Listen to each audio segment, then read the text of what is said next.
Siempre he amado el cielo. Me ofrecía una sensación de libertad que tanto echaba en falta en la vida cotidiana. Durante 15 años trabajé como piloto de avionetas en las regiones del norte de Canadá, entregando mercancías, personas y correo a los rincones más remotos de este país agreste, pero hermoso. Mi fiel compañero durante todos esos años fue el hidroavión DHC-3 Otter, un caballo de batalla fiable, capaz de aterrizar tanto en agua como en nieve. Aquel fatídico día, 27 de septiembre, nada hacía presagiar lo que ocurriría. El tiempo era típico de principios de otoño en el norte de Ontario. Temperatura en torno a 0 grados, ligera nubosidad, y a ratos, el sol se abría paso. Me preparaba para un vuelo rutinario a través de una cadena de lagos hasta una estación de investigación remota, situada a 200 kilómetros al norte de Thunder Bay. A bordo, además de mí, viajaban 4 pasajeros. Erwin Nord, un meteorólogo de unos 50 años, de semblante severo, que se dirigía a la estación para relevar a un colega. Margarita Vallejo, una bióloga de 32 años que estudiaba la migración de los gansos canadienses. Sebastian Lafontaine, un ingeniero de mantenimiento de equipos silencioso. Y Claire Thompson, una estudiante en prácticas que volaba por primera vez a un lugar tan remoto. Todos estaban absortos en sus pensamientos, preparándose para 2 semanas de aislamiento en plena naturaleza salvaje. El pronóstico es de tiempo estable para los próximos 3 días, dije, intentando romper la tensa quietud en la cabina. Pero en estos lugares, todo puede cambiar en cuestión de minutos. Erwin resopló, sin apartar la vista de los mapas meteorológicos en su tableta. Un ciclón del oeste se mueve más rápido de lo que predecían los modelos. No estaría tan seguro de la estabilidad. Respetaba su opinión profesional. Erwin llevaba más de 20 años trabajando en estas tierras y conocía el tiempo mejor que cualquier aparato. Entonces, apresurémonos. Asentí, terminando la revisión previa al vuelo. El motor Pratt & Whitney arrancó con su rugido característico. La hélice giró, agitando el aire transparente de la mañana. Despegamos de la superficie acuática de un pequeño lago a 7 kilómetros de Thunder Bay y pusimos rumbo al norte. La primera hora de vuelo transcurrió sin incidentes.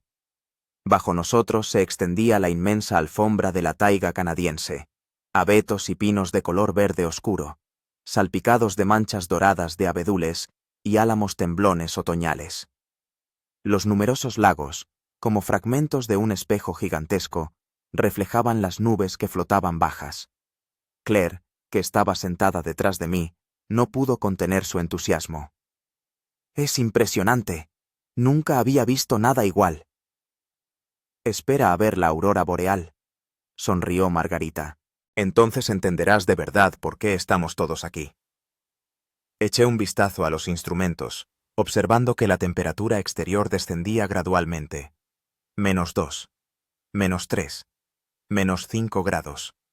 La nubosidad se hacía más densa y la visibilidad empeoraba. Elevé el avión otros 300 metros para evitar la posible formación de hielo. 1 hora y 40 minutos después del despegue, sobrevolábamos el lago Nipigon, una enorme extensión de agua que los nativos americanos llamaban Agua Grande. En ese momento, sentí una ligera vibración en el volante. Al principio imperceptible, luego cada vez más evidente. ¿Pasa algo?, preguntó Sebastián, notando cómo había cambiado mi rostro. Pequeñas turbulencias, respondí, intentando sonar tranquilo. Es lo normal por aquí. Pero la intuición me decía que no se trataba de turbulencias. La aguja del indicador de temperatura del aceite subía lenta, pero inexorablemente.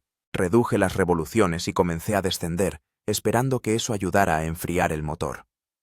¿Estamos cambiando de altura?, inquirió Erwin, apartando la vista de sus mapas. Sí, una pequeña necesidad técnica, respondí, calculando febrilmente las opciones. Hasta la estación de investigación quedaban unos 100 kilómetros. Demasiado lejos. El lugar más cercano para un aterrizaje forzoso era el lago Ogoki, a unos 30 kilómetros al noreste. Viré el avión, activando simultáneamente la emisora de radio. Control de Thunder Bay. Aquí el Otter Mike Foxtrot 739. Tengo problemas con el motor. Me dirijo a un aterrizaje forzoso en el lago Ogoki. Repito. La radio solo respondió con siseos y crepitaciones. Estábamos en una zona de recepción inestable y la comunicación se interrumpió en el peor momento posible. La vibración se intensificó y luego se oyó un fuerte golpe metálico, seguido de un chirrido aterrador. El motor empezó a perder potencia. ¿Qué está pasando?, preguntó Claire con temor. Que todos se abrochen los cinturones y se preparen para un aterrizaje forzoso, ordené, tratando de mantener la calma profesional. Posiblemente hay una avería en el sistema de lubricación del motor. Sebastián, como ingeniero, evaluó al instante la gravedad de la situación. ¿Cuánto tiempo tenemos? 10 o 15 minutos, si tenemos suerte, respondí, luchando contra el volante, que empezó a sacudirse en mis manos. Ya se ve el lago, pero tenemos que aguantar. Delante, a través del velo de nubes que descendían, brilló la superficie del agua. El lago Ogoki, largo y estrecho, encajonado entre colinas cubiertas de bosques. En condiciones normales, aterrizar en él no supondría ningún problema, pero con un motor averiado, cada segundo de vuelo se convertía en una prueba. El motor se apagó definitivamente cuando quedaban unos 3 kilómetros hasta el agua. Un silencio aterrador se instaló, interrumpido solo por el silbido del viento entre los soportes del tren de aterrizaje y el susurro del aire al rozar el fuselaje. «Que no cunda el pánico», dije, poniendo el avión en modo planeo. «Vamos a amerizar. Prepárense para el impacto». Luchaba por cada metro de altura, intentando alargar el planeo lo máximo posible. El hidroavión, sin tracción, descendía inexorablemente. El bosque bajo nosotros se hacía cada vez más cercano. Las copas de los abetos parecían estirarse hacia nosotros, dispuestas a apresarnos y arrastrarnos a su mortífero abrazo. «No llegaremos», susurró Margarita, mirando la masa forestal que se acercaba. «Sí que llegaremos», corté, exprimiendo hasta la última gota de calidad aerodinámica del planeador. Superamos la última hilera de árboles a una altura de no más de 20 metros. Delante se extendía la lámina plomiza del lago, cubierta de rizos por el viento que arreciaba. Saqué los flaps al máximo para reducir la velocidad. «¡Agárrense!», grité un segundo antes del contacto. El primer contacto con el agua fue relativamente suave. Los flotadores tocaron la superficie, dejando tras de sí estelas blancas. Pero entonces, el morro del avión empezó a hundirse demasiado rápido. Intenté mantenerlo a flote, pero las fuerzas hidrodinámicas eran demasiado grandes. Nos estrellamos contra el agua en un ángulo agudo, y el avión empezó a dar vueltas de campana. Todo sucedió en cuestión de segundos. Un golpe ensordecedor, un crujido de metal, el sonido de cristales rotos, los gritos de los pasajeros. El agua helada inundó la cabina a través de las ventanillas destrozadas. El avión volcó, luego se enderezó y empezó a hundirse rápidamente.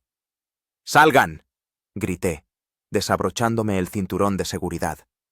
«¡Por las puertas laterales! ¡Rápido!». El agua helada ya me llegaba a las rodillas. Erwin y Sebastián intentaban abrir la puerta atascada del lado derecho. Margarita ayudaba a Claire, desorientada, a la que le brotaba sangre de una brecha en la frente. Me lancé hacia el equipo de emergencia, que estaba sujeto en la parte trasera de la cabina. Era nuestra única oportunidad de sobrevivir. Chalecos salvavidas, bengalas, un botiquín de primeros auxilios, algo de comida y agua, cerillas en un recipiente impermeable. «¡La puerta no se abre!», gritó Sebastián. «Usen el martillo de emergencia. ¡Rompan el cristal!». Señalé la herramienta roja, sujeta al lado de la puerta. El agua subía a una velocidad alarmante. El avión se inclinó hacia la izquierda, preparándose para la inmersión final. Nos quedaban segundos. Sebastián agarró el martillo y golpeó con fuerza el cristal. Se oyó un crujido, y luego el cristal se hizo añicos. El agua helada se precipitó al interior con más fuerza. ¡Salgan!, ordené. ¡Naden hacia la superficie! Erwin ayudó a Claire a salir por la ventanilla rota. Detrás de ella fue Margarita, luego Sebastián. El agua ya me llegaba al pecho cuando, sujetando el equipo de emergencia a mi espalda, me escurrí por el estrecho hueco. El agua helada me quemó el cuerpo, sacándome el aire de los pulmones. El instinto de supervivencia me obligó a nadar desesperadamente hacia la superficie. Alrededor solo había oscuridad y frío, y los pulmones me estallaban por falta de oxígeno. Por fin, salí a la superficie, jadeando convulsivamente. A pocos metros de mí, los demás chapoteaban. El avión ya casi se había hundido por completo, solo la cola aún se veía por encima de la superficie, pero también se hundía lentamente en la oscuridad.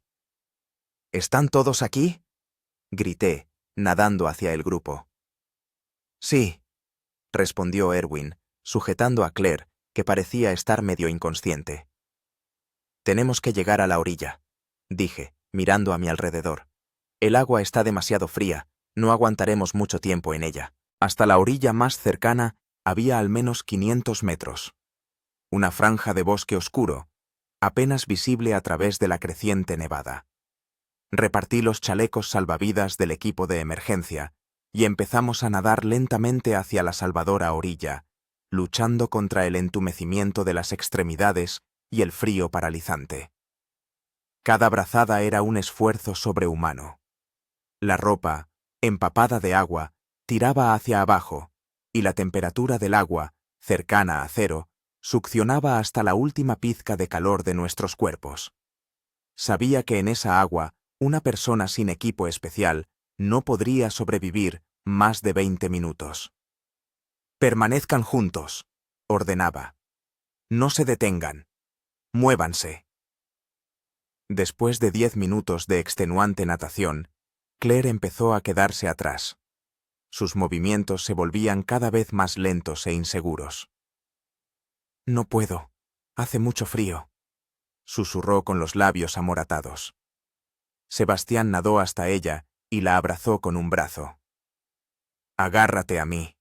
Lo lograremos. La orilla se acercaba con desesperante lentitud. Cuando quedaban unos 100 metros, noté que el agua delante estaba cubierta por una fina capa de hielo. El lago otoñal empezaba a congelarse en las orillas. ¡Cuidado! ¡Hielo delante!, advertí a los demás. Llegamos al borde del hielo al cabo de unos minutos. Era fino, de no más de 2 o 3 centímetros, pero lo suficientemente resistente como para no permitirnos simplemente nadar hasta la orilla. Hay que romperlo, dijo Erwin, y empezó a golpear la superficie helada con los puños. Era un trabajo agotador. Nos movíamos prácticamente centímetro a centímetro, rompiendo el hielo y abriéndonos paso a través de la laguna que se formaba. Las manos nos sangraban por los bordes afilados del hielo, pero detenernos significaba la muerte. Por fin, después de lo que pareció una eternidad, mis pies tocaron el fondo fangoso. Salí a la orilla, cubierta de aguanieve, y me volví para ayudar a los demás. Margarita y Erwin ya salían por su cuenta, mientras que Sebastián sacaba a Claire, exhausta. Tumbados en la orilla congelada, temblábamos de frío y de la conmoción, mientras veíamos cómo los últimos restos de nuestro avión desaparecían bajo el agua. La realidad de lo que había pasado empezaba a calar en nuestras conciencias. ¿Y ahora qué?, preguntó Margarita, abrazándose a sí misma en un vano intento de entrar en calor.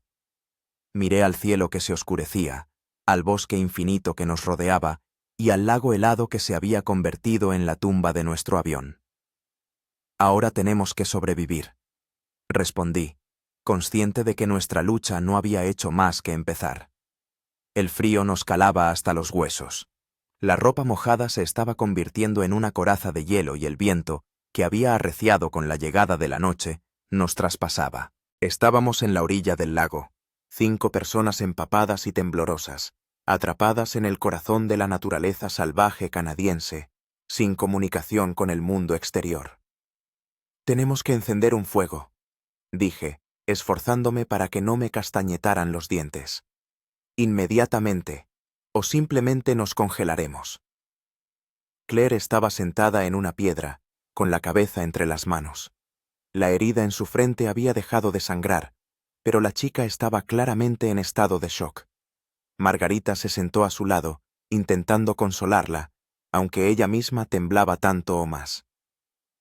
«En el kit de emergencia debería haber cerillas impermeables y un encendedor», dijo Sebastián, ayudándome a registrar la mochila que habíamos salvado. Efectivamente, entre el contenido encontramos un pequeño contenedor impermeable con elementos básicos para hacer fuego. El problema era que encontrar material seco para encender el fuego en un bosque otoñal y empapado era prácticamente imposible. «Erwin, Sebastián», me dirigí a los hombres, «tenemos que adentrarnos en el bosque y buscar ramas secas, preferiblemente de coníferas, arden mejor. Buscad también corteza de abedul, es un excelente iniciador de fuego». «Sé lo que tengo que hacer», asintió Erwin. «No es la primera vez que me veo en una situación así». Se internaron en el bosque, mientras yo me quedaba con las mujeres, preparando el lugar para la hoguera. Encontré un lugar relativamente protegido del viento entre dos grandes rocas. Limpié la zona de nieve y empecé a construir un hogar primitivo con piedras. «¿Crees que nos buscarán?», preguntó Margarita, ayudándome a recoger piedras. «Por supuesto», respondí con una seguridad que en realidad no sentía. Envié una señal de socorro antes de que se cortara la comunicación. Además, teníamos un plan de vuelo claro. Cuando no lleguemos a la estación, darán la alarma. «¿Y cuánto tiempo podrían tardar en encontrarnos?». Su voz temblaba, y no solo de frío. «En condiciones ideales, unas horas. En las actuales». Miré al cielo, cubierto de pesadas nubes de nieve. «Quizás unos días». Claire me miró con los ojos muy abiertos. «¿Días? No sobreviviremos aquí días». «Sí que sobreviviremos», dije con firmeza. «La gente ha sobrevivido en condiciones mucho peores. Lo importante es actuar metódicamente y no dejarse llevar por el pánico». 20 minutos después, Erwin y Sebastián regresaron. Sus hallazgos fueron escasos. Algunas ramas relativamente secas debajo de árboles caídos, un trozo de corteza de abedul y un puñado de musgo seco que Erwin encontró debajo de una roca saliente. «No es mucho», reconoció Erwin, «pero debería ser suficiente para empezar». Saqué las cerillas y me puse manos a la obra. Encender un fuego en estas condiciones es un verdadero arte. Primero, coloqué cuidadosamente la corteza de abedul y el musgo en el centro del hogar, protegiéndolos del viento con mi cuerpo. Luego, cubriendo la estructura con las manos para evitar las ráfagas de viento, encendí una cerilla. La llama brotó y se apagó de inmediato. Segundo intento. Tercero. A la cuarta cerilla, el musgo por fin prendió. Soplé con cuidado sobre las zonas que ardían lentamente, añadiendo gradualmente astillas finísimas que Sebastián había preparado con su navaja de bolsillo. El fuego se encendió despacio, a regañadientes. «Necesitamos más leña», dije, cuando la llama finalmente abrazó con seguridad las primeras ramas. «Y necesitamos construir algún tipo de refugio para pasar la noche».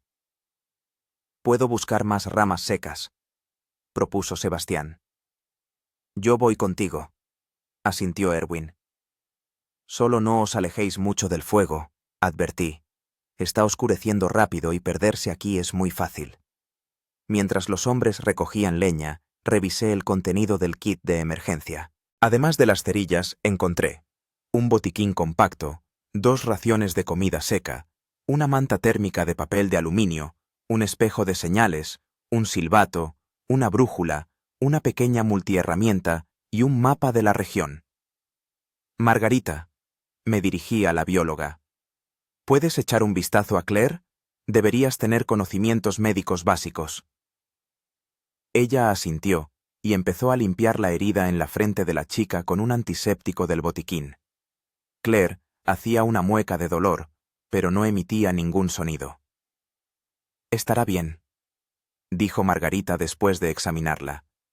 «No parece que tenga una conmoción cerebral, solo un corte y shock». Desplegué el mapa, intentando determinar nuestra ubicación exacta. El lago Ogoki se extendía de oeste a este a lo largo de varias decenas de kilómetros. A juzgar por dónde estábamos, nos encontrábamos en su orilla norte, aproximadamente en la parte central. Hasta la localidad habitada más cercana, la pequeña aldea de Ogoki, había unos 15 kilómetros en línea recta, pero un trayecto directo a través de la taiga, los pantanos y las colinas era prácticamente imposible sin equipo especializado. «Tendremos que ir bordeando la orilla», murmuré, estudiando el mapa.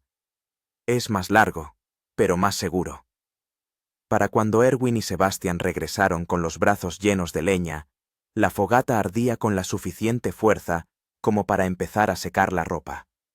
Nos fuimos quitando las prendas superiores por turnos y las colgamos en tendederos improvisados hechos con ramas. «Necesitamos un refugio», dijo Erwin, echando otra rama al fuego. «La temperatura por la noche podría bajar hasta los 10 grados bajo cero». Asentí con la cabeza. «Propongo construir un cobertizo sencillo. Esos abetos jóvenes nos servirán para la estructura». Dedicamos la hora siguiente a construir un refugio rudimentario. Tras cortar varios árboles delgados con la multiherramienta, creamos una estructura en forma de A que luego cubrimos con ramas de abeto. El resultado fue algo parecido a un cobertizo a un agua, abierto por un lado hacia la fogata. Cubrimos el suelo con una capa de ramas de abeto para aislar los cuerpos de la tierra helada. Cuando oscureció por completo, nos metimos bajo el cobertizo, apiñándonos para conservar el calor. La única manta térmica se la dimos a Claire, que seguía siendo la que peor aspecto tenía. El resto nos cubrimos con nuestra ropa húmeda, pero ya relativamente cálida. «Hay que mantener el fuego encendido toda la noche», dije. «Haremos turnos de 1 hora cada uno». «Yo haré el primer turno», se ofreció Sebastian. «De todas formas, no podré dormir». Compartimos la ración de supervivencia, unas galletas duras y una tira de cecina para cada uno. La comida era catastróficamente escasa, pero ahora era más importante entrar en calor y descansar. «Mañana tendremos que buscar comida», dijo Erwin, masticando una galleta dura. «Debería haber muchas bayas y setas por aquí». «Y peces en el lago», añadió Margarita. «Si podemos hacer una caña de pescar rudimentaria». «Primero tenemos que decidir qué hacer a continuación», interrumpí. «Tenemos 2 opciones, quedarnos aquí y esperar a los equipos de rescate o dirigirnos a la localidad habitada más cercana». «¿Y qué es lo más sensato?», preguntó Claire con voz débil. «Normalmente se recomienda permanecer en el lugar del accidente», respondí.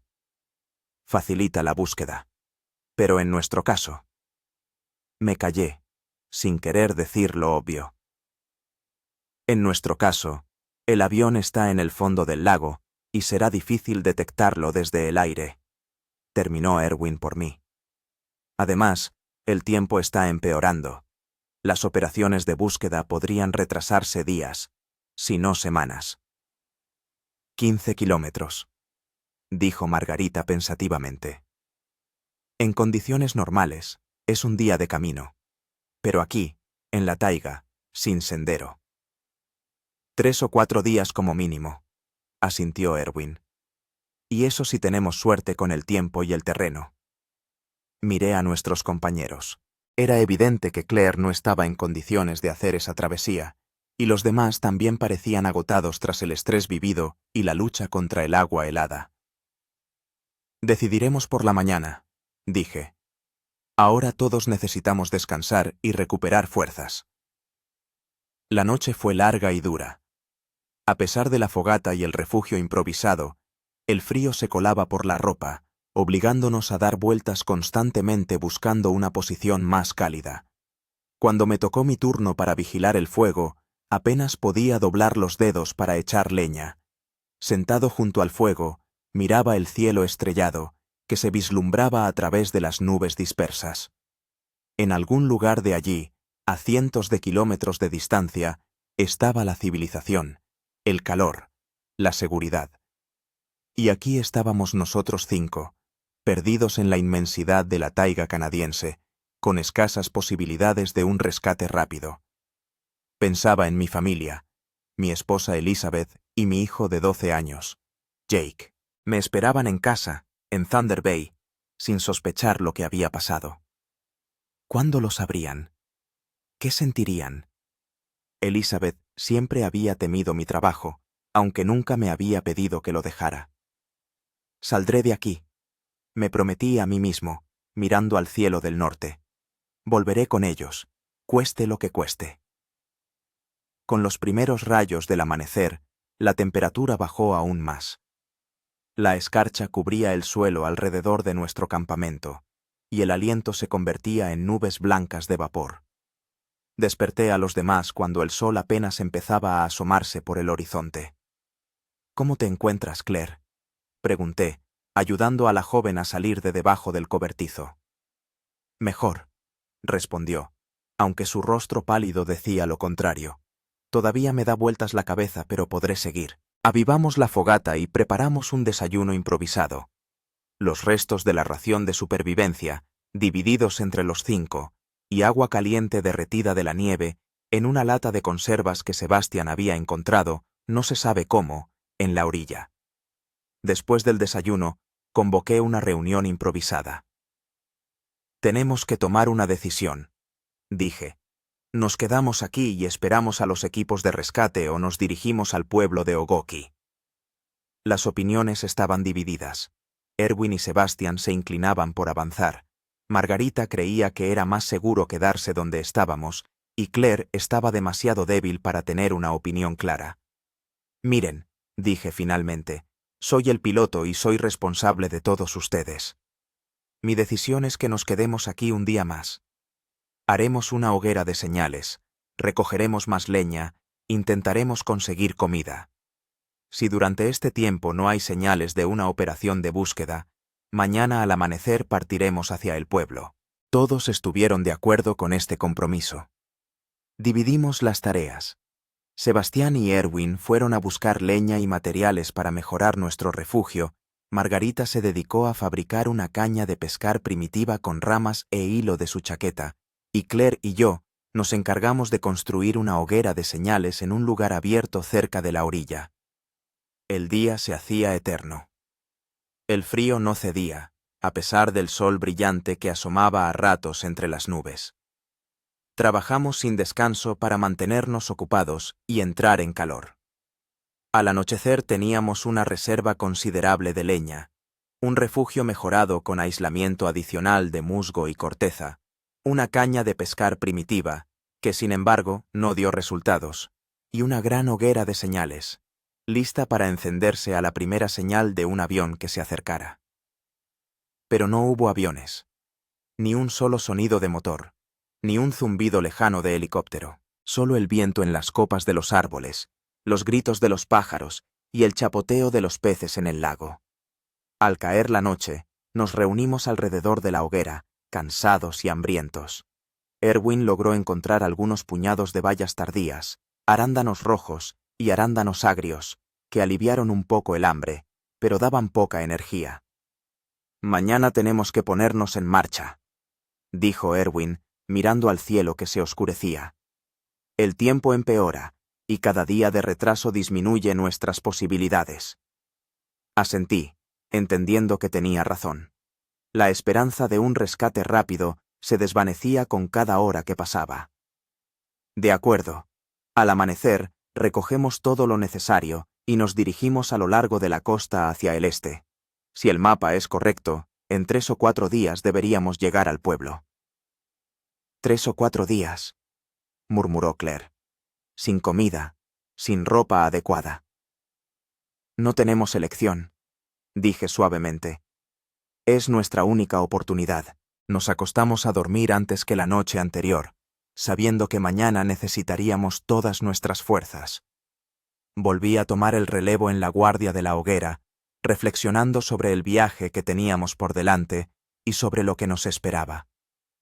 15 kilómetros a través de terrenos accidentados, a través de la taiga, posiblemente a través de pantanos y colinas. 5 personas exhaustas, una de ellas herida. Un mínimo de provisiones y equipo.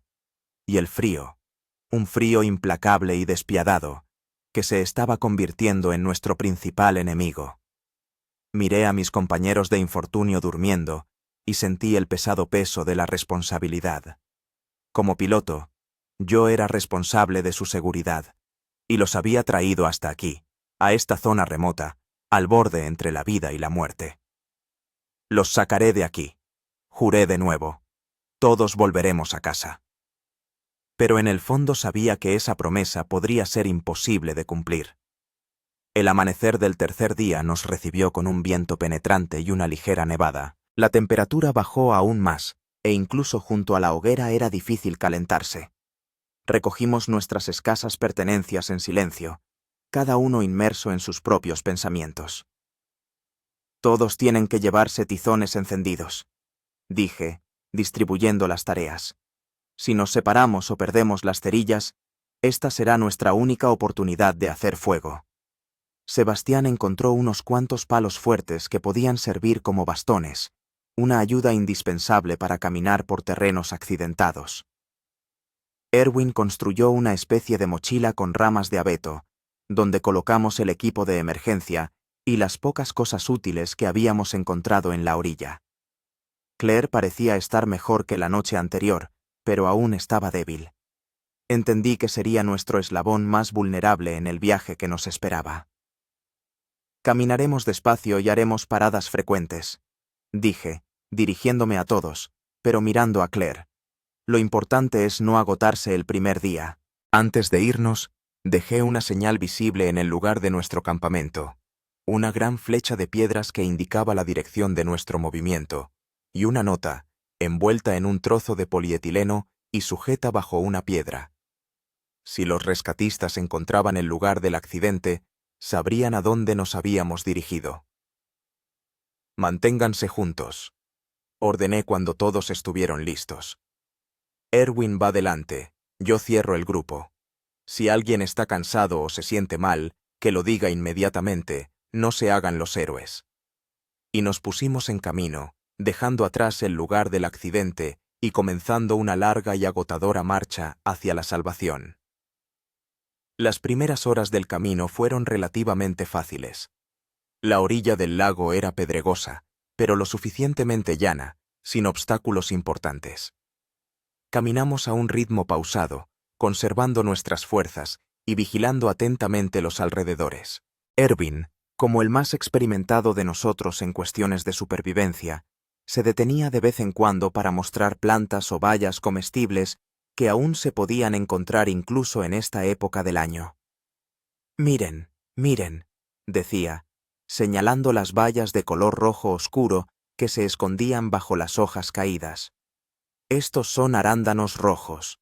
Permanecen en los arbustos todo el invierno, bajo la nieve. Son una excelente fuente de vitamina C». Recogimos ávidamente estos hallazgos, entendiendo que cada caloría contaba. Margarita, como bióloga, también resultó ser útil. Identificaba con seguridad las setas comestibles que, de vez en cuando, encontrábamos en nuestro camino. Hacia el mediodía, el tiempo empeoró. La nieve arreció y el viento que soplaba desde el lago calaba hasta los huesos. Hicimos un alto al resguardo de un gran abeto, encendiendo una pequeña fogata para calentarnos y secar la ropa que, a pesar de todas las precauciones, se empapaba con la nieve. «¿Cuánto crees que hemos andado?», preguntó Sebastián, calentándose las manos al fuego. Miré la brújula e intenté calcular la distancia. «Alrededor de 3 kilómetros, quizás algo más. No está mal para empezar, pero tendremos que aumentar el ritmo si queremos llegar al pueblo en 3 o 4 días». «El terreno que tenemos por delante se complica», advirtió Erwin. «La costa se eleva, habrá acantilados y barrancos». Claire, sentada junto al fuego, parecía extenuada, aunque se esforzaba por no mostrar su debilidad. «Puedo con esto», dijo, captando mi mirada de preocupación. «Solo necesito descansar un poco». Después de una pausa de media hora, continuamos. Erwin tenía razón. El terreno se había vuelto mucho más difícil. La orilla del lago se había transformado en una serie de escarpadas paredes rocosas que teníamos que sortear, ya fuera trepando por las piedras resbaladizas por la nieve, ya fuera adentrándonos en el bosque para rodearlas. A mitad de la tarde, nuestro ritmo había disminuido considerablemente. Claire tropezaba cada vez más a menudo y Sebastián tenía que ayudarla a mantenerse en pie.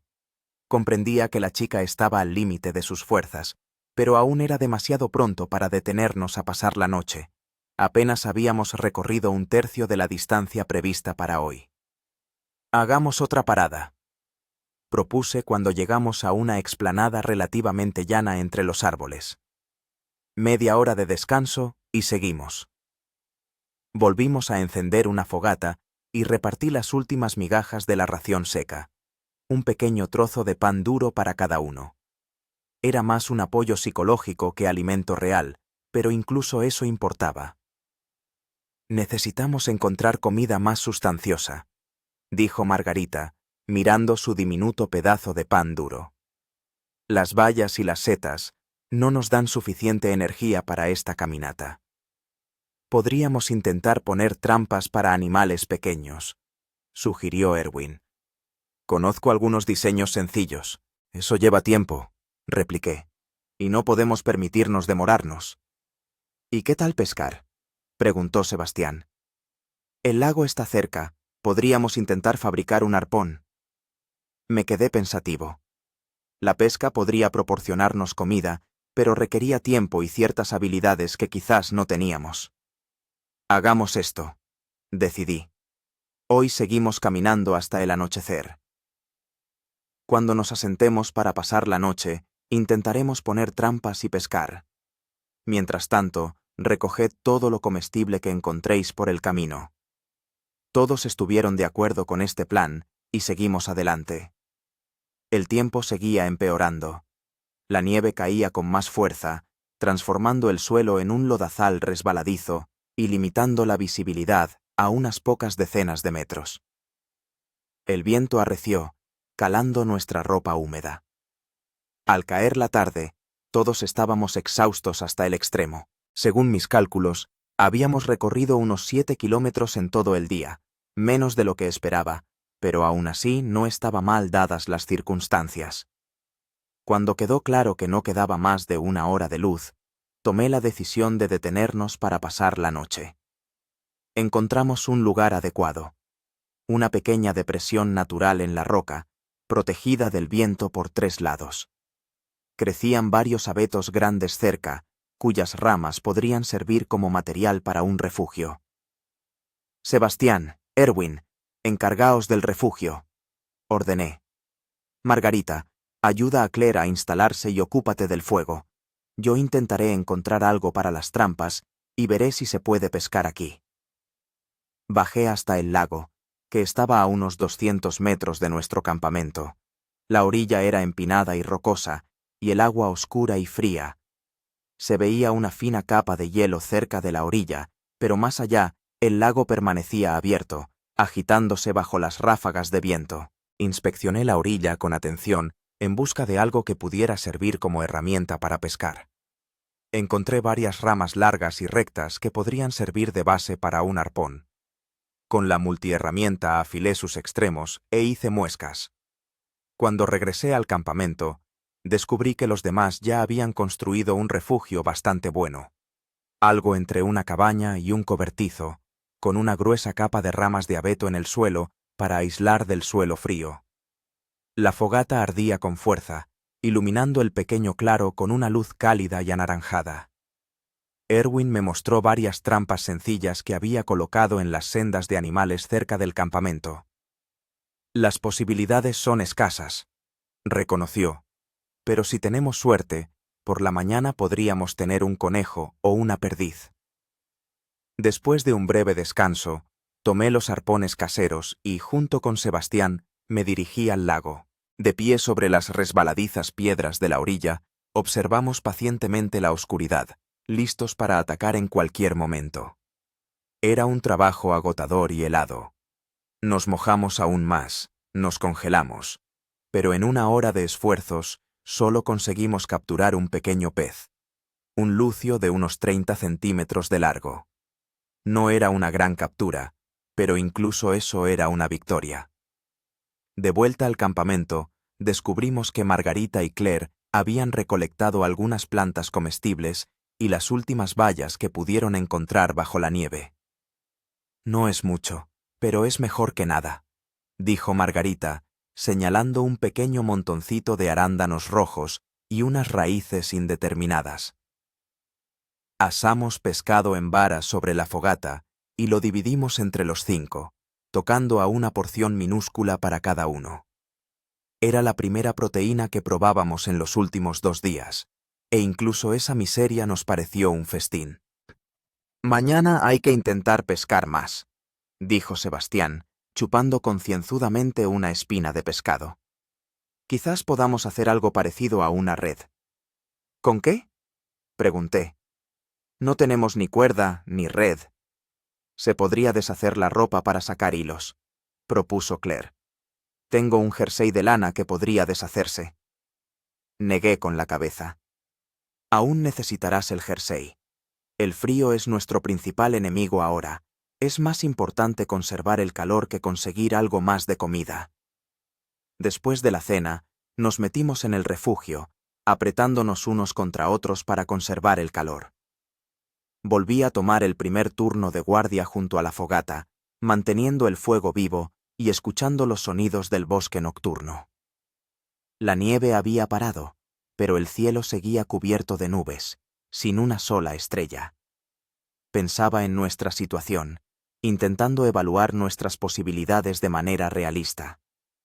Habíamos recorrido aproximadamente 7 kilómetros de los 15 que nos separaban del destino. Si teníamos suerte con el clima y nadie enfermaba, podríamos llegar al pueblo en 2 o 3 días.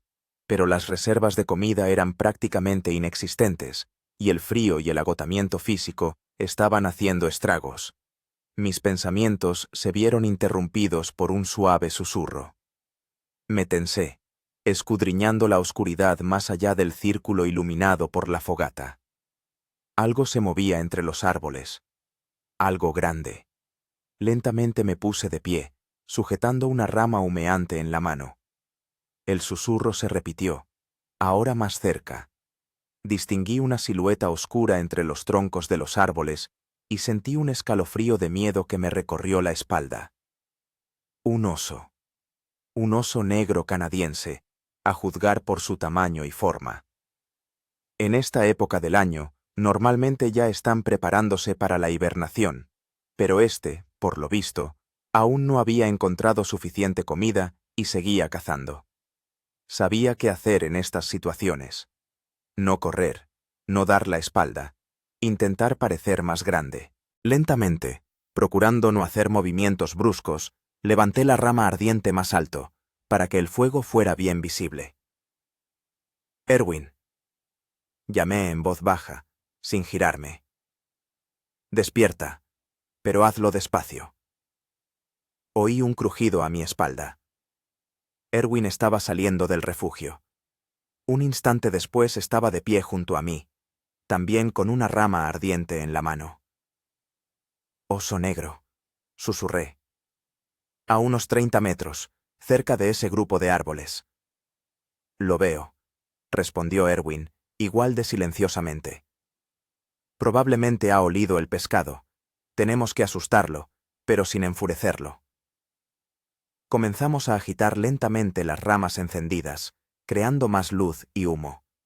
Erwin cogió con cuidado el caldero en el que habíamos derretido nieve y lo golpeó varias veces con un cuchillo, produciendo un sonido metálico. El oso se detuvo, obviamente evaluando la situación. Reinó un silencio tenso durante unos largos segundos, interrumpido solo por el crepitar de la fogata y el susurro del viento en las copas de los árboles. Entonces, la bestia resopló, dio media vuelta y desapareció tranquilamente en el bosque. Solté el aire que estaba conteniendo, dándome cuenta ahora de que había estado aguantando la respiración. Podría volver, advirtió Erwin. Hay que mantener la fogata más viva y crear, si es posible, una barrera de ruido. Despertamos al resto y les explicamos la situación. Dedicamos la siguiente hora a reforzar nuestro refugio y a crear un sistema de alarma rudimentario con latas y objetos metálicos que encontramos en la orilla, que colgamos de una cuerda alrededor del campamento. El resto de la noche transcurrió intranquilo. Hicimos guardia por parejas, manteniendo un fuego brillante y escuchando cada susurro. El oso no volvió a aparecer, pero el sueño fue superficial y perturbador. Con los primeros rayos del amanecer, revisamos las trampas de Erwin. Una de ellas había funcionado. En ella había una pequeña liebre ártica, que ya había cambiado su pelaje de verano por un blanco invernal. ¡Qué suerte!, exclamó Sebastián, mirando la presa. Erwin despellejó al instante y con pericia la liebre, conservando la piel, que podría servir para aislar el calzado o los guantes. Dividimos la carne en dos partes. Una la asamos para el desayuno, la otra la envolvimos en hojas grandes para la cena. Era un verdadero festín en comparación con los días anteriores. Incluso un pequeño trozo de carne daba sensación de saciedad y una oleada de energía, que tanta falta nos hacía. Después del desayuno, levantamos el campamento y continuamos nuestro camino. El día prometía ser despejado. Por primera vez en nuestro viaje, salió el sol, aunque la temperatura seguía siendo baja, alrededor de 7 grados bajo cero. El terreno se volvía cada vez más montañoso. La orilla del lago a veces se elevaba en escarpados riscos rocosos, otras descendía hasta el mismo borde del agua. Tuvimos que cambiar de ruta con frecuencia, sorteando tramos intransitables y volviendo a la orilla cuando era posible. Hacia el mediodía llegamos a un lugar donde el lago se estrechaba, formando algo parecido a un estrecho. Según el mapa, esto significaba que habíamos recorrido más de la mitad del camino hasta el pueblo de Ogoki. Si mantenemos el ritmo, mañana por la noche deberíamos ver los primeros signos de un asentamiento, dije, animando al grupo. Claire se había repuesto notablemente después de un desayuno contundente. Sus movimientos eran más seguros y ya no se quedaba atrás del grupo. Margarita también parecía llena de energía, señalando constantemente plantas y animales interesantes que nos encontrábamos en el camino. «¡Miren!», exclamó, apuntando al cielo. «Gansos canadienses. Vuelan hacia el sur». Todos levantamos la vista, observando la formación en V de las aves que cruzaban el cielo despejado. Era un espectáculo hermoso, un recordatorio de que la vida seguía, a pesar de nuestras dificultades. Al anochecer habíamos recorrido unos 6 kilómetros más. No estaba mal, considerando la dificultad del terreno. Elegimos un lugar para pasar la noche en una pequeña elevación, protegida del viento por espesos abetos. No muy lejos corría un arroyo que desembocaba en el lago, una fuente de agua dulce que era una gran suerte. El refugio esta vez fue más sólido. Aprovechamos la experiencia de las noches anteriores y construimos algo entre un wigwam y una cabaña, con gruesas paredes de ramas de abeto y musgo para el aislamiento. Erwin volvió a colocar varias trampas, y Sebastián y yo intentamos pescar en el arroyo. Esta vez, la suerte nos sonrió más. Conseguimos 3 pequeñas truchas, cada una del tamaño de una mano. La cena con los restos de la carne de liebre y el pescado fresco fue un auténtico festín. Nos sentamos junto a la hoguera, calentados por la comida y la esperanza de un pronto rescate. «¿Creen que nos están buscando?», preguntó Claire, mirando las estrellas que empezaban a aparecer en el cielo despejado. «Sin duda», respondí. A estas alturas ya deberían haber dado la alarma y organizado una operación de búsqueda. El problema es que el territorio es enorme y el tiempo no ha sido el más favorable para volar. «Pero ahora el cielo está despejado», observó Sebastián. «Si mañana sigue igual de claro, tendrán la oportunidad de encontrarnos. Por eso tenemos que estar preparados para dar una señal», dije.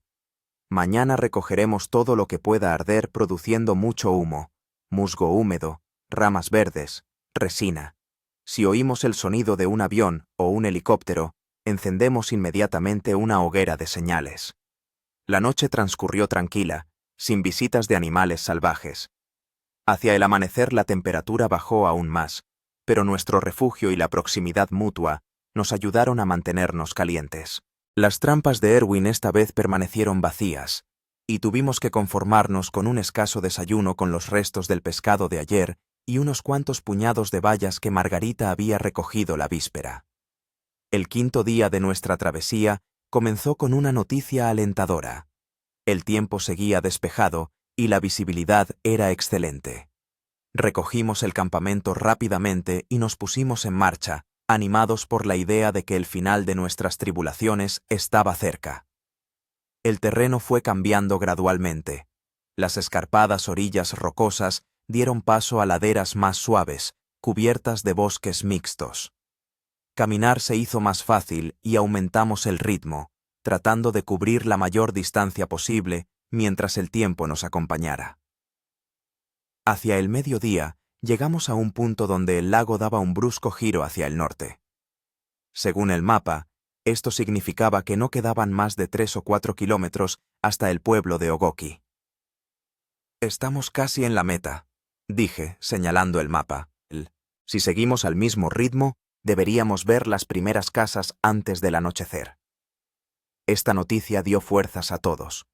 Incluso el cansancio, el hambre y el frío retrocedieron ante la perspectiva de un pronto rescate. Caminábamos más rápido que en los días anteriores, haciendo solo breves paradas para descansar y recoger material de señalización. Alrededor de las 3 de la tarde oímos aquello. Un zumbido lejano, apenas perceptible de un motor. Todos nos quedamos quietos, escuchando atentamente. «¡Un avión!», gritó Margarita, señalando hacia el noreste. Efectivamente, en el cielo despejado apareció un pequeño punto, que poco a poco se fue convirtiendo en la silueta de un pequeño avión, al parecer un hidroavión como el que se había estrellado. Nos apresuramos a recoger el material de señalización preparado. En cuestión de minutos, en un espacio abierto junto a la orilla, se levantó una imponente hoguera.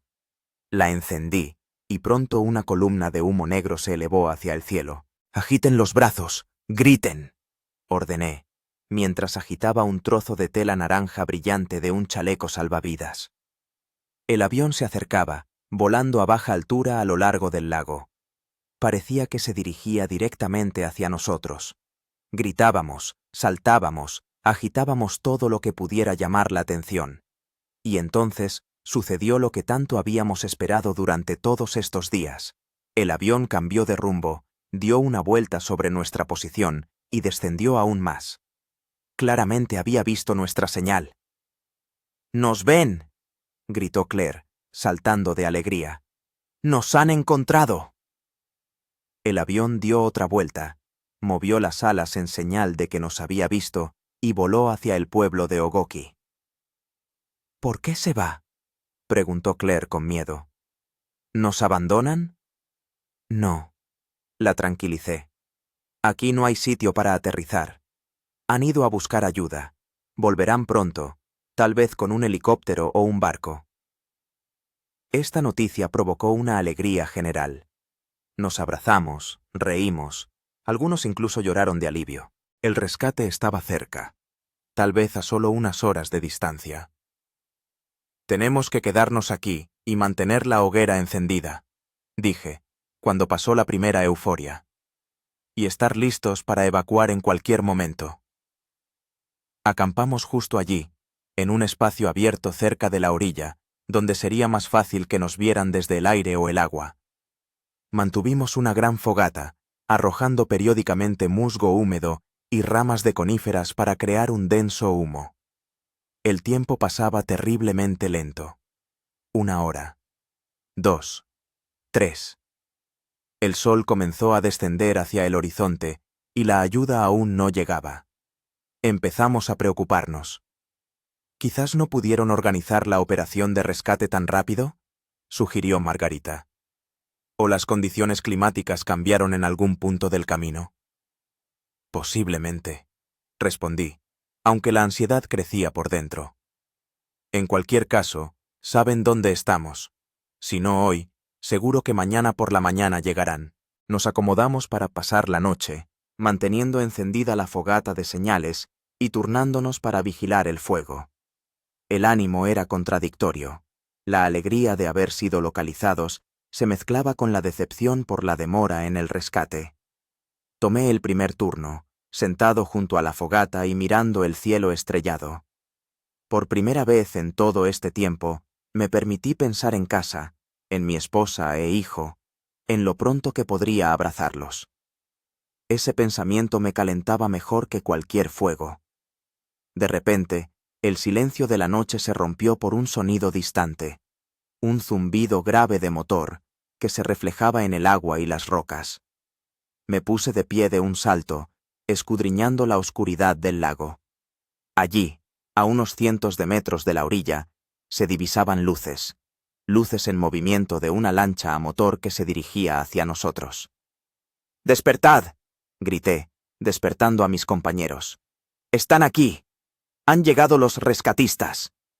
Todos se despertaron de inmediato y salieron de su refugio. Corrimos hacia la orilla, agitando ramas encendidas y gritando de alegría.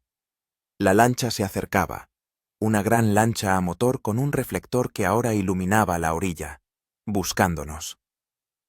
Dirigí el haz de luz de mi antorcha improvisada hacia ellos, y el reflector se centró inmediatamente en nuestro grupo. En cuestión de minutos, la lancha atracó en la orilla. En ella viajaban 3 hombres uniformados de la Guardia Costera canadiense y un médico con una cruz roja en su chaqueta. ¿Están todos vivos?, gritó uno de los rescatistas, saltando a tierra. Sí, estamos todos aquí, respondí, sintiendo un nudo en la garganta. 5. Como estaba en el plan de vuelo. El médico se puso inmediatamente a examinar a Claire, cuya herida en la frente y el agotamiento general eran lo que más preocupaba. Los rescatistas repartieron mantas térmicas y té caliente de termos al resto. Recibimos la señal del avión de búsqueda hace unas 4 horas, explicó el jefe de los rescatistas. Salimos de Ogoki de inmediato, pero el camino es largo, especialmente en la oscuridad. Estamos agradecidos de que nos hayan encontrado, dije, arropándome en el reconfortante calor de la manta térmica. Llevamos 5 días luchando por sobrevivir. Y lo han hecho de maravilla, asintió el rescatista con respeto. Caminar esa distancia, en esas condiciones, es impresionante. Nos ayudaron a subir a la lancha, donde hacía relativamente calor y, lo más importante, estábamos secos. El médico continuó examinándonos a cada uno de nosotros, prestando especial atención a los signos de congelación y al estado general. En el pueblo les espera comida caliente, ropa seca y descanso, dijo, terminando el examen. Y mañana por la mañana llegará un helicóptero para llevarlos a Thunder Bay, al hospital. La lancha zarpó y puso rumbo al este, hacia el pueblo de Ogoki. Yo estaba sentado en la popa, mirando la orilla que se alejaba, donde habíamos pasado las últimas horas de nuestra prueba. La fogata seguía ardiendo, iluminando el lugar de nuestro último campamento. 15 kilómetros. 5 días de lucha contra el frío, el hambre y la desesperación. 5 vidas humanas que pendían de un hilo, pero que no se rindieron. Margarita se sentó a mi lado, envuelta en una manta térmica. Lo logramos, dijo en voz baja. Gracias a ti. Negué con la cabeza. Gracias a todos nosotros. Cada uno aportó lo suyo. Cada uno luchó no solo por sí mismo, sino también por los demás. Ella asintió, mirando las oscuras aguas del lago, que casi se convierte en nuestra tumba, pero que al final nos llevó al rescate. ¿Sabes?, dijo pensativa. He estudiado la naturaleza toda mi vida, pero nunca me había sentido parte de ella como en estos días. Es extraño, ¿verdad?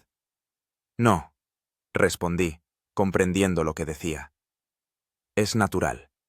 Regresamos a algo básico, primordial, a lo que fueron los humanos hace miles de años. Simplemente otra especie, intentando sobrevivir en un mundo hostil, La lancha continuó navegando por el oscuro lago, llevándonos a la seguridad, el calor y la civilización. Delante se veían las luces del pueblo de Ogoki, pequeños puntos parpadeantes que ahora parecían más hermosos que cualquier estrella. Nuestra prueba estaba llegando a su fin. Sobrevivimos. Vencimos. El pueblo de Ogoki nos recibió con las luces parpadeantes de las casas, que se reflejaban en las oscuras aguas del lago. Cuando la lancha atracó en un pequeño muelle de madera, ya nos esperaba un grupo de lugareños, unas 20 personas, envueltas en chaquetas gruesas y con linternas. «Bienvenidos a Ogoki», dijo un anciano, al parecer el jefe del pueblo. «Les hemos preparado alojamiento y comida». Nos condujeron al centro comunitario, un edificio de troncos de una sola planta en el centro del pueblo. Dentro hacía calor gracias a una gran estufa de leña, y la larga mesa estaba cubierta de comida sencilla, pero exquisitamente aromática: sopa caliente, pan fresco, pescado frito, té. Después de 5 días de subsistencia casi a base de nada, esa cena parecía un festín digno de reyes. Comimos despacio, saboreando cada bocado, cada sorbo. La practicante local, una anciana de ojos bondadosos, examinó nuestras heridas y rasguños, prestando especial atención a Claire. «No es nada grave», dijo mientras desinfectaba la herida en la frente de la joven. «Quizá quede una cicatriz, pero pequeña. Considérala un recuerdo de esta aventura».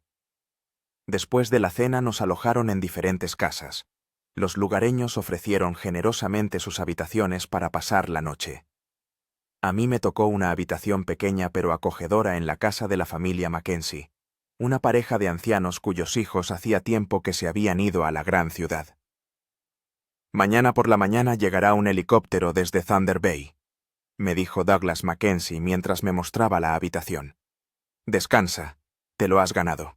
Por primera vez en casi una semana, me acosté en una cama de verdad, con sábanas limpias y una manta caliente. El cansancio me invadió como una ola, y caí en un sueño profundo y sin sueños. Me desperté con el sonido de las hélices de un helicóptero. El sol ya se había alzado sobre el horizonte, iluminando el pequeño pueblo con una brillante luz matutina. Me vestí rápidamente con la ropa limpia que me habían proporcionado mis anfitriones y salí a la calle.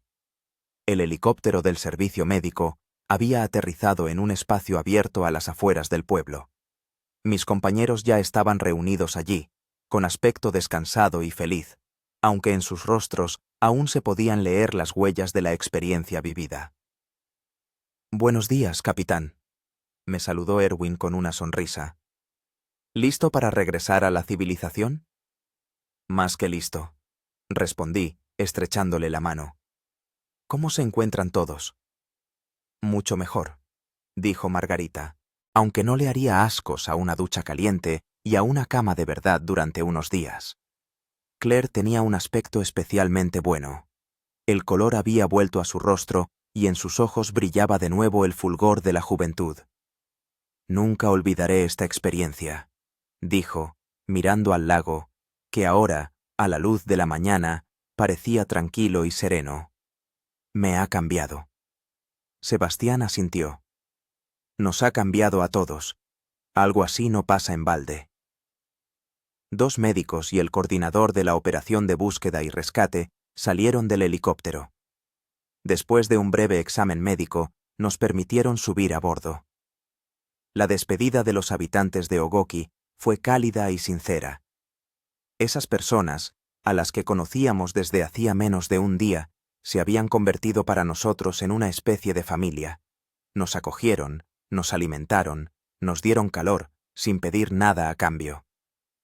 «Volved cuando queráis», dijo el jefe del pueblo, estrechándome la mano. «Pero la próxima vez, por favor, venid por el camino habitual, en barco». Me reí y prometí que volvería sin falta, ya como invitado, no como náufrago.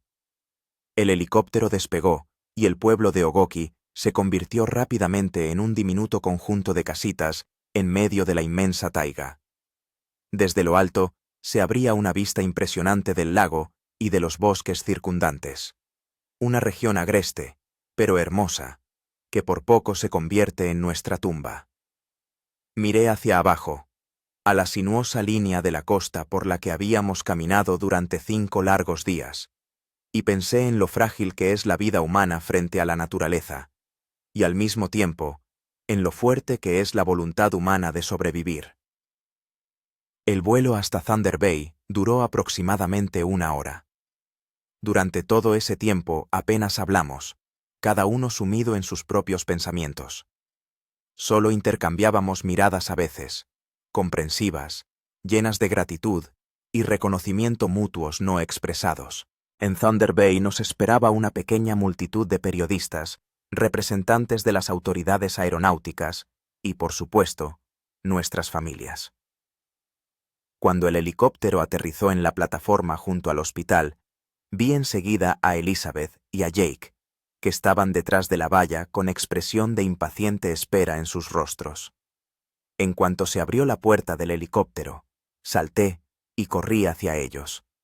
Elizabeth sollozaba, abrazándome con tanta fuerza como si temiera que volviera a desaparecer. Jake, normalmente un adolescente reservado, tampoco se cortaba con las lágrimas, rodeándonos a ambos con fuerza con sus brazos. «Pensábamos que te habíamos perdido», susurró Elizabeth entre lágrimas, cuando informaron del accidente.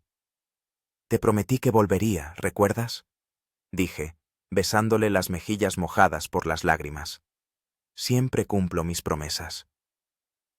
A nuestro alrededor se desarrollaban escenas de reencuentro similares. Los padres de Claire abrazaban a su hija, sin ocultar las lágrimas de alegría.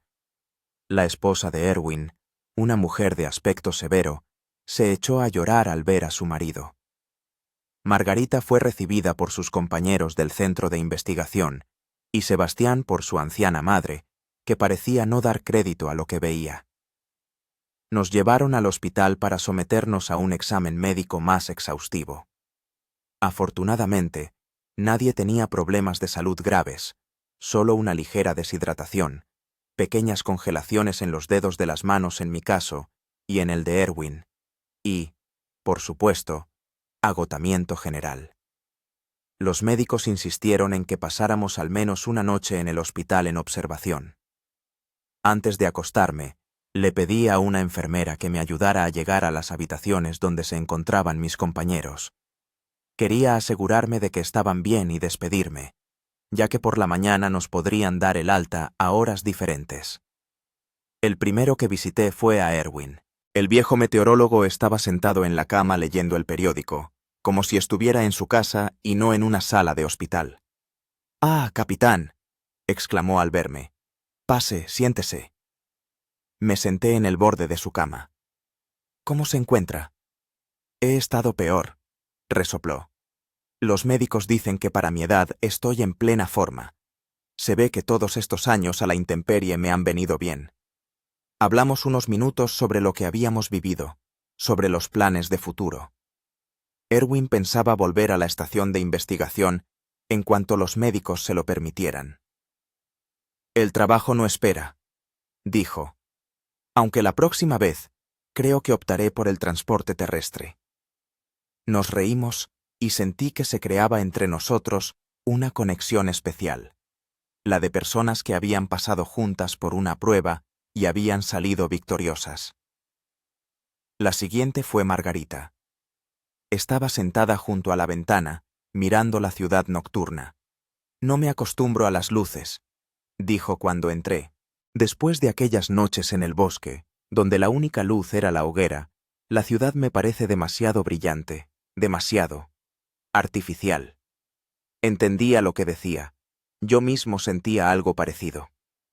«Pasará», dije, aunque no estaba seguro de querer que pasara del todo. Algo en aquella experiencia, en aquella cercanía a la naturaleza, en aquella sencillez de la supervivencia, era valioso, y no quería perderlo. «¿Sabes?», dijo pensativa, «toda la vida he estudiado la naturaleza teóricamente, a través del prisma de conceptos científicos. Y ahora siento que la entiendo de verdad, su belleza, su indiferencia, su fuerza. Esto cambia mi perspectiva sobre mi trabajo». Hablamos un poco más sobre cómo esta prueba había cambiado nuestra percepción de la vida antes de que yo siguiera adelante. Sebastián era parco en palabras, como siempre. Estaba tumbado en la cama, mirando al techo, y parecía absorto en sus pensamientos. Gracias, dijo simplemente cuando entré. Por todo. Lo mismo digo, respondí. Sin ti, sin tus conocimientos técnicos y tu fuerza, no lo habríamos logrado. Negó con la cabeza. No me refiero a eso. Gracias por mostrarme de lo que soy capaz. Siempre me he considerado normal, insignificante. Y allí, en el bosque, descubrí fuerzas en mí que no sospechaba. Este reconocimiento me conmovió. Entendía lo que quería decir. En situaciones extremas, las personas se revelan de una manera nueva, muestran su verdadera esencia, y a menudo se sorprenden a sí mismas. La última a la que visité fue a Claire. La joven estudiante parecía pensativa, pero tranquila. La herida en su frente estaba cuidadosamente suturada y vendada. «¿Cómo estás?», pregunté, sentándome a su lado. «Bien», respondió con una leve sonrisa. «Los médicos dicen que me estoy recuperando rápidamente. Ya sabe, el cuerpo de una joven». Guardamos silencio un momento, y luego dijo: «Quiero darle las gracias. Me salvó la vida allí, en el lago, cuando me sacó del avión. Y después, durante todo el camino, sin su liderazgo, su confianza, no lo habría logrado». «Eres más fuerte de lo que crees», le dije. «Lo has demostrado». Asintió, aceptando el cumplido. ¿Sabe qué es lo más extraño? No me arrepiento de esta experiencia. Por supuesto, fue aterrador, frío, hambriento. Pero aprendí más sobre mí misma en estos 5 días que en todos los años anteriores de mi vida. Y estoy agradecida por ello. Entendía sus sentimientos. A pesar de todas las dificultades, del borde de la muerte por el que habíamos pasado, había algo purificador, algo auténtico en esta experiencia, que no se puede obtener en una vida ordinaria y cómoda. De vuelta en mi habitación, tardé mucho en dormirme, a pesar de la cama blanda y el calor. Los pensamientos volvían al lago, al bosque, a aquellos momentos en que la vida y la muerte estaban separadas solo por una fina línea de voluntad humana y ayuda mutua. Por la mañana nos dieron el alta a todos con la recomendación de descansar y volver gradualmente a la vida normal. Nos reunimos en el vestíbulo para despedirnos. Cada uno partía hacia su propio camino, hacia su vida, que ya nunca sería la misma. «Tenemos que vernos», dijo Margarita, «al menos una vez al año. Nadie, excepto nosotros 5, entenderá realmente por lo que hemos pasado». Todos estuvieron de acuerdo con esta propuesta. Intercambiamos contactos y acordamos reunirnos dentro de un año, en el aniversario de nuestro rescate. «Hasta la vista, capitán», me dijo Erwin, estrechándome la mano. «Y que todos tus vuelos sean seguros. Y tus previsiones, precisas», respondí con una sonrisa. Sebastián simplemente asintió, pero en sus ojos se leía más de lo que podían expresar las palabras. Margarita abrazó a cada uno de nosotros, sin ocultar las lágrimas. Claire, la más joven de nuestro grupo, parecía a la vez haber madurado años y conservar el optimismo juvenil. «Esto no es el final», dijo. «Es el principio de algo nuevo para cada uno de nosotros». Y tenía razón. Cuando nos separamos, cada uno hacia su familia, hacia su vida, sabía que nada volvería a ser lo mismo. La experiencia de supervivencia nos había cambiado a todos, nos había obligado a reevaluar prioridades, nos había mostrado el verdadero valor de la vida y de las relaciones humanas. En casa, después de una larga ducha caliente y una abundante comida preparada por Elizabeth, me senté en el porche de nuestra casa, mirando la puesta de sol. Jake se sentó a mi lado, inusualmente callado y pensativo. «Papá», dijo después de un largo silencio, «¿me lo vas a contar todo? ¿Cómo fue en realidad?» Miré a mi hijo, un muchacho de 12 años a punto de entrar en la adolescencia, con los ojos llenos de curiosidad y admiración. Y empecé a contarle, no la versión edulcorada para la prensa, sino la verdadera historia sobre el miedo y la esperanza, el frío y el hambre, la resistencia humana y la ayuda mutua. Escuchó, conteniendo el aliento, y vi en sus ojos el reflejo de mi propia experiencia, la comprensión de la fragilidad de la vida y, al mismo tiempo, de su increíble fuerza. ¿Volverás a volar?, preguntó cuando terminé la historia. Me quedé pensando. Me había hecho esa pregunta desde el momento del rescate. No sentía miedo, sino más bien una nueva comprensión de la responsabilidad y los riesgos. Sí, respondí por fin. Volveré. El cielo es parte de mí. Pero ahora voy a valorar cada momento en la tierra mucho más. Elizabeth, que había estado escuchando nuestra conversación, se acercó y me abrazó por detrás. Te esperaremos después de cada vuelo, dijo ella, como siempre, pero ahora con una nueva comprensión de lo que significa volver a casa. Aquella noche dormí tranquilo, sin pesadillas ni preocupaciones. Por delante se extendía la vida, transformada, enriquecida por la experiencia de la supervivencia, con una nueva comprensión de su valor y fragilidad. Y estaba agradecido por esa lección, a pesar de toda su dureza. Y en algún lugar lejano, en el fondo de un lago en la remota Canadá, yacía nuestro avión. Un silencioso recordatorio de lo delgada que es la línea entre la vida y la muerte, y de lo fuerte que es la voluntad humana de sobrevivir. 15 kilómetros por tierras salvajes. 5 días luchando contra el frío y el hambre. 5 destinos humanos entrelazados para siempre por una prueba en común. Y una importante lección. La verdadera fuerza no llega cuando luchas solo, sino cuando lucháis juntos, por la vida, por la esperanza, por el regreso a casa. Han pasado 6 meses desde nuestro rescate. El invierno dio paso a la primavera, y luego al verano. La vida volvía gradualmente a la normalidad, aunque normal ya nunca sería. Demasiadas cosas habían cambiado dentro de mí después de esos 5 días en el lago. Volví a volar 3 meses después del accidente. La Comisión de Aviación llevó a cabo una investigación exhaustiva del accidente y llegó a la conclusión de que la causa había sido un defecto de fabricación en la bomba de aceite del motor. La culpa no era mía, sino del servicio técnico, que había pasado por alto el defecto durante el mantenimiento. Me absolvieron por completo y me devolvieron la licencia de piloto. El primer vuelo después del accidente fue a la vez aterrador y liberador. Cuando me senté a los mandos de un nuevo hidroavión, las manos me temblaban un poco y el corazón me latía más rápido de lo normal. Pero en cuanto despegamos del agua y ganamos altura, la familiar sensación de libertad regresó, barriendo miedos y dudas. El cielo me recibió de nuevo como a un viejo amigo. Sin embargo, cambié mi forma de abordar los vuelos. Ahora era aún más meticuloso en las revisiones previas al vuelo.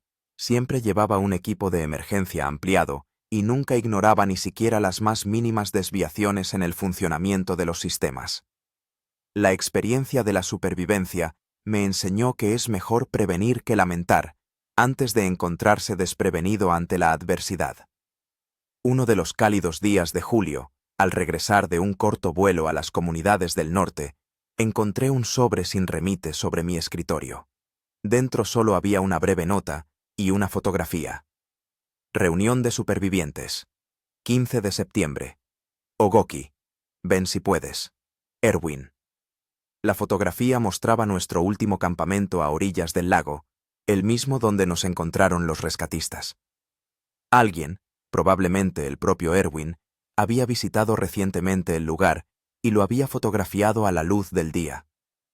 En la imagen se veía la hoguera calcinada y el refugio semiderruido que habíamos construido con nuestras propias manos. La naturaleza ya estaba reclamando lo suyo. Brotes jóvenes se abrían paso entre las cenizas y el musgo cubría las piedras con las que habíamos rodeado el fuego. Estuve mirando la fotografía durante mucho tiempo, sintiendo cómo los recuerdos llegaban en oleadas. El frío, el hambre, el miedo, pero también el compañerismo, la ayuda mutua, el triunfo del espíritu humano sobre los elementos. Por la noche le mostré la invitación a Elizabeth. ¿Vas a ir?, preguntó, examinando la fotografía. Creo que sí, respondí. Es importante para mí, para todos nosotros. Ella asintió comprensivamente. Lo sé, pasasteis por eso juntos. Algo así no se olvida. Durante las semanas siguientes, recibí noticias del resto de los miembros de nuestro grupo. Margarita llamó para asegurarse de que había recibido la invitación y planeaba ir. Sebastián envió un breve mensaje de texto confirmando su asistencia.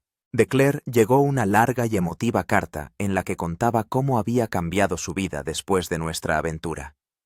«Ya no tengo miedo de las dificultades», escribía. «Después de lo que hemos pasado, los problemas cotidianos parecen tan insignificantes. He aprendido a valorar cada momento, cada respiración, cada sonrisa de mis seres queridos. Es un regalo inestimable que he recibido gracias a nuestra prueba». El 15 de septiembre se acercaba y empecé a prepararme para el viaje. Decidí volar yo mismo. Alquilé un pequeño hidroavión en la empresa donde trabajaba y planifiqué una ruta que pasaba por el lago en el que habíamos tenido el accidente. Quería ver ese lugar desde arriba, en un día claro, sin miedo ni pánico. Elizabeth estaba preocupada por mi decisión de volar solo. «¿Estás seguro de que estás listo?», me preguntaba. «Quizás deberías elegir otro medio de transporte, o yo podría volar contigo». «Debo hacerlo solo», le respondí. «Es parte del proceso de curación. No puedo permitir que el miedo me venza». El día del despegue el tiempo era ideal. Cielo despejado, brisa ligera, excelente visibilidad. Revisé meticulosamente el avión, prestando especial atención al sistema de aceite del motor, una lección aprendida a un alto precio. Después de despegar del lago cerca de Thunder Bay, puse rumbo al norte, hacia el lugar de nuestro accidente. El vuelo transcurrió tranquilo, el motor funcionaba como un reloj, y abajo se extendía el conocido mosaico de bosques y lagos del norte de Ontario. Cuando a lo lejos apareció el lago Ogoki, sentí que el corazón me latía con más fuerza. Allí estaba. El lugar donde luchamos por la vida, donde la naturaleza nos puso a prueba, donde aprendimos el verdadero valor del compañerismo y la ayuda mutua. Descendí a 300 metros e hice un círculo sobre la parte central del lago, donde, según mis cálculos, se había hundido nuestro avión. El agua era oscura y opaca, ocultando sus secretos. Luego volé a lo largo de la costa norte, siguiendo la ruta de nuestra caminata. Desde las alturas, nuestro camino parecía muy corto, apenas 15 kilómetros desde el lugar del accidente hasta el pueblo de Ogoki. Pero recordaba lo largo y difícil que había sido cada paso, cada metro de ese camino, cuando lo recorrimos helados y hambrientos, sin saber si nos esperaba el rescate. El pueblo de Ogoki apareció en el extremo oriental del lago, un pequeño grupo de casas entre el verdor del bosque. Hice un círculo sobre el poblado, preparándome para amerizar cerca de un pequeño muelle. El aterrizaje fue suave, y cuando apagué el motor, vi en el muelle figuras familiares. Me estaban esperando, mis compañeros de infortunio, que se habían convertido en algo más que amigos. Erwin, tan robusto y de aspecto severo como siempre, pero con nuevas arrugas alrededor de los ojos. Margarita, cuyo pelo oscuro ahora estaba cortado corto, dándole un aire más resuelto. Sebastián, notablemente más delgado y bronceado, como si pasara mucho tiempo al aire libre. Y Claire, que era quien más había cambiado.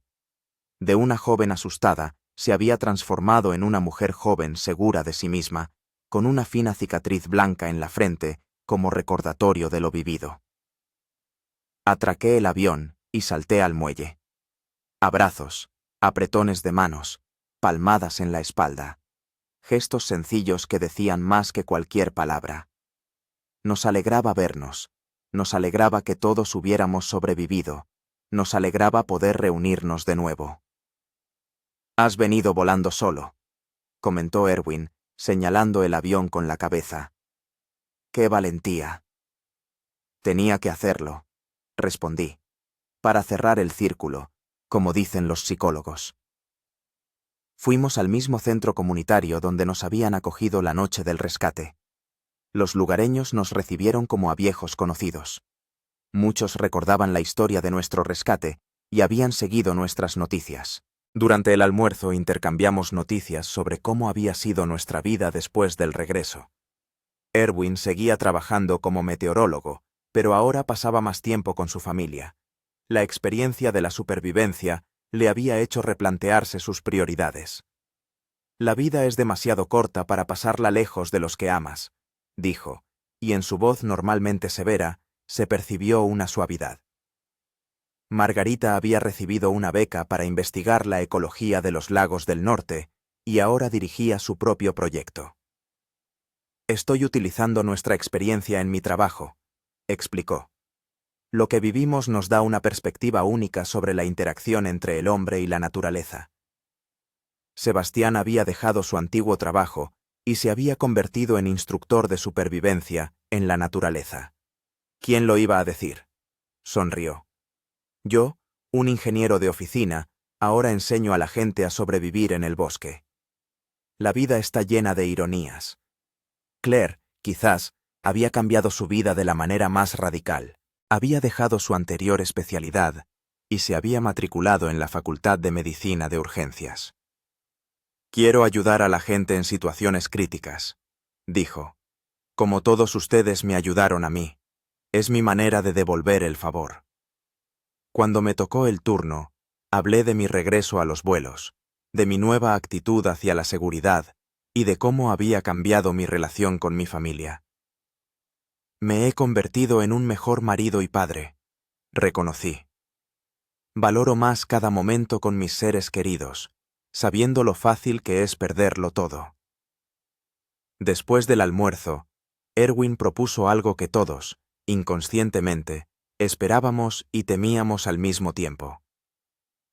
Visitemos el lugar de nuestro último campamento. Estuve allí hace poco.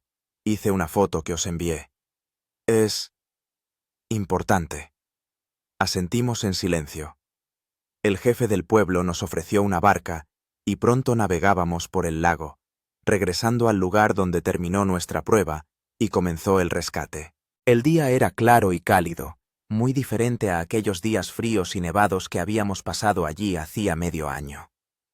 El lago, que entonces parecía hostil y peligroso, ahora se veía tranquilo e incluso acogedor, con el agua brillando al sol y las orillas pintorescas. Encontramos el lugar de nuestro campamento sin dificultad. La fogata chamuscada aún era visible, aunque la naturaleza estaba borrando gradualmente los rastros de nuestra presencia. Los restos del refugio estaban casi completamente destruidos, pero algunas ramas y piedras conservaban la estructura que habíamos creado con nuestras propias manos. Permanecimos en silencio, cada uno sumido en sus propios recuerdos. Luego, Margarita sacó una botella de whisky y 5 vasos de su mochila. Pensé que deberíamos brindar por nuestra victoria, dijo, por la vida que le arrebatamos a la furia de la naturaleza. Nos acomodamos alrededor de la vieja fogata, servimos el whisky y levantamos los vasos. Por la supervivencia, propuso Erwin. Por la camaradería, añadió Sebastián. Por la fuerza de espíritu, dijo Claire. Por los nuevos comienzos, pronunció Margarita. Yo levanté mi vaso el último. Por las lecciones que la naturaleza nos enseñó y por la sabiduría para aceptarlas. Bebimos, sintiendo cómo el líquido caliente nos reconfortaba por dentro, de una forma muy distinta al frío atroz que habíamos intentado vencer allí hacía medio año. Después de aquello, cada uno de nosotros encontró un momento para estar a solas con el lugar que tanto había cambiado nuestras vidas. Yo me alejé hasta la orilla, contemplando el lago que por poco se convierte en nuestra tumba, pero que, en cambio, se había transformado en la cuna de una nueva comprensión de la vida. Claire se unió a mí al cabo de unos minutos. ¿En qué piensas?, preguntó en voz baja. En lo delgada que es la línea entre la vida y la muerte, respondí. ¿Y en cuántas cosas damos por sentado hasta que nos encontramos al borde de esa línea? Ella asintió. A menudo pienso en el momento en que el avión comenzó a hundirse en el agua, en el terror absoluto y, al mismo tiempo, en la extraña claridad que lo acompañó. Como si la vida de repente se enfocara. Exacto. Estuve de acuerdo. En situaciones extremas, vemos la esencia de las cosas sin los filtros ni las distracciones habituales. Tenía miedo de que esa claridad desapareciera cuando volviera a la vida normal, confesó ella. Que las lecciones se olvidaran, se diluyeran en la rutina diaria. ¿Y se olvidaron? Ella negó con la cabeza. No. Se han convertido en parte de mí. Miro el mundo con otros ojos. Valoro lo que antes no notaba. No temo a lo que antes me parecía aterrador. Entendía de qué hablaba. Yo mismo experimentaba cambios similares en la percepción de la vida. Al atardecer, regresamos al pueblo y organizamos una fiesta improvisada con los habitantes. Hubo historias alrededor de la hoguera, canciones, risas, todo aquello que tanto habíamos echado de menos en aquellos días fríos de lucha por la supervivencia. Antes de acostarnos, volvimos a reunirnos los 5, en el mismo centro comunitario donde nos habían dado sopa después del rescate. Quiero proponer una idea, dijo Erwin. Convirtamos esta reunión en una tradición. Cada año, el 15 de septiembre, nos reuniremos aquí, en Ogoki, para recordar lo que vivimos y cómo nos cambió. Todos apoyamos la propuesta por unanimidad. Parecía lo correcto, mantener el vínculo, mantener encendido el fuego de la camaradería que se había prendido en aquellos días difíciles. Y además, añadió Margarita, creo que deberíamos escribir un libro sobre nuestra experiencia. No por fama ni por dinero, sino para compartir las lecciones que aprendimos. Tal vez esto ayude a otras personas que se encuentren en situaciones similares, o simplemente las haga valorar más la vida. Esta idea también encontró apoyo. Acordamos que cada uno escribiría su parte de la historia, desde su propia perspectiva, y luego las uniríamos en un solo relato. A la mañana siguiente llegó el momento de despedirnos. Estábamos de pie en el muelle, contemplando la tranquila superficie del lago que había unido nuestros destinos para siempre. «Hasta el año que viene», dijo Erwin, estrechándome la mano. «Hasta el año que viene», respondieron los demás a coro. Me subí a la cabina del hidroavión, arranqué el motor y me alejé lentamente del muelle. Acelerando sobre el agua, vi a mis amigos agitando las manos desde la orilla. 4 figuras que se habían convertido en parte de mi vida gracias a una prueba que pudo haberla truncado. El avión despegó del agua y puse rumbo al sur, hacia casa. Abajo se extendía el lago Ogoki, ahora ya no un enemigo, sino un testigo de nuestra victoria sobre la naturaleza y sobre nuestros propios miedos. Volvía a casa con una sensación de plenitud y de nuevo comienzo al mismo tiempo. Se había cerrado el círculo, había regresado al lugar de la prueba y me había encontrado con aquellos que la habían superado conmigo. Pero esto no era el final, sino más bien un nuevo capítulo en nuestras vidas, un capítulo que escribiríamos juntos, reuniéndonos cada año a orillas del lago para recordar lo que realmente importa. Sobrevolando el lugar donde supuestamente se había hundido nuestro avión, hice un círculo de honor, rindiendo homenaje a la máquina que, a pesar del fallo del motor, nos permitió realizar un amerizaje relativamente suave y nos dio una oportunidad de sobrevivir. Después, gané altura y puse rumbo a Thunder Bay, hacia mi familia, hacia mi vida normal, que gracias a la experiencia vivida había adquirido una nueva profundidad y significado. 15 kilómetros a través de la naturaleza salvaje. 5 días de lucha contra el frío y el hambre. 5 destinos humanos entrelazados para siempre. Y una historia. Una que contaremos para recordar lo frágil que es la vida humana y lo fuerte que puede ser la voluntad de sobrevivir.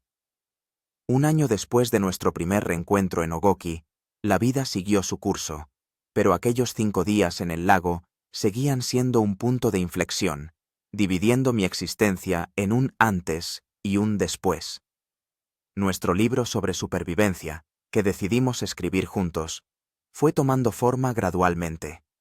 Cada uno de nosotros escribió sus recuerdos y reflexiones, y ahora Margarita, que tenía cierta experiencia en publicaciones científicas, se encargaba de unir estas historias en una narrativa coherente.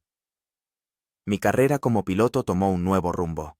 Después del accidente y el rescate, empecé a impartir cursos de supervivencia para pilotos de aviación ligera, compartiendo mi experiencia y conocimientos. La aerolínea para la que trabajaba apoyó esta iniciativa, y pronto mis seminarios se convirtieron en una parte obligatoria de la formación de todos los nuevos pilotos que volaban a las remotas regiones del norte. Al principio, Elizabeth se preocupaba por mi estado emocional. ¿No sería perjudicial para mi psique volver constantemente a los recuerdos traumáticos? Pero le expliqué que para mí era una forma de curación, de transformar una experiencia negativa en algo útil para los demás. Entiende, le decía.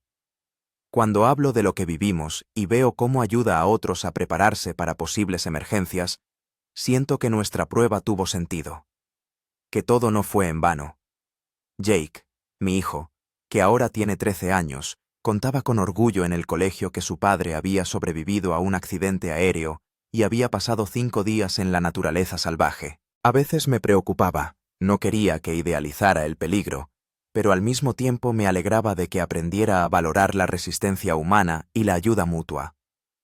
A principios de septiembre, empecé a prepararme para nuestra reunión anual en Ogoki. Esta vez, decidí llevarme a Elizabeth. Quería que conociera a las personas que habían compartido conmigo aquella prueba y que viera los lugares de los que tanto había hablado. ¿Estás seguro?, me preguntó cuando le propuse volar conmigo. Es vuestra reunión, vuestros recuerdos. Precisamente por eso quiero que estés allí, le respondí. Eres parte de mi vida, y ellos ahora también lo son. Tenéis que conoceros. Despegamos el 15 de septiembre a primera hora de la mañana. El tiempo era perfecto para volar, cielo despejado, viento suave, buena visibilidad. Elizabeth estaba nerviosa. Era su primer vuelo en hidroavión, y además sobre la misma zona donde yo casi había muerto un año antes. No te preocupes, la tranquilizaba. Ahora me conozco esta ruta como la palma de mi mano, y el avión está en perfecto estado. He revisado personalmente cada detalle. Al sobrevolar el lago Ogoki, descendí a 300 metros para que Elizabeth pudiera ver mejor los lugares donde se desarrollaron los acontecimientos de nuestra supervivencia. Aquí fue donde nos estrellamos. Le señalé la parte central del lago, y a lo largo de esa orilla caminamos durante 5 días, recorriendo 15 kilómetros hasta el pueblo. Elizabeth miraba hacia abajo con una expresión de temor reverencial en su rostro.